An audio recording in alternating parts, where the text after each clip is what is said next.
Yangi ta'mirdan chiqqan, hali hech kim yashamagan 90 kvadrat metr maydonda o'tgan ushbu kvartiramiz endilikda sotuvda. Ushbu kvartiramiz manzili 3-mikron 7-bog'chaning ro'parasida yoki Arbat restoranning shundoqqina yoniga tushgan Novostroykada. 3-qavatda joylashgan ushbu kvartiramizga eshikdan kirganingizdayoq u sizni qanaqadir chiroyli muhit kutib oladi.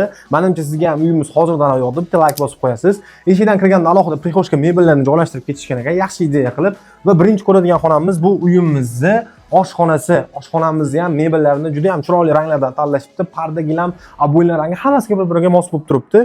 Uyimiz tizimi umumiy olganda to'liq topli pol bo'lgan. Ham elektritskiy, ham gazga mo'ljallab qo'yishgan ekan. Mana bu plitamiz ham xuddi shunaqa ham elektrga, ham gazga ishlaveradigan holatda ekan. Endi esa uyimizni koridorlar orqali keyingi xonalarga o'tamiz. Kartinkalar ham ajoyib ilib qo'yishgan ekan. Mana bu yerda mehmonxonamizni ko'rishingiz mumkin. O'zini yumshoq mebellari, hamma narsasi tayyor. Aytgancha mana bu televizorni ham keguningcha o'rnatib qo'yishadi.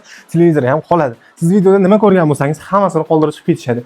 To'g'rida esa uyimizni umumiy sanozilni planirovka qilishgan ekan. Sanozilimiz ham remontlari zo'r holatda. Mana bu esa bolalar uchun mo'ljallangan yotoqxona, o'zini dars stoli, bu tomonda shkaflari, karavot, tumba, umumiy olganda komplekt holatda ko'rib turibsiz.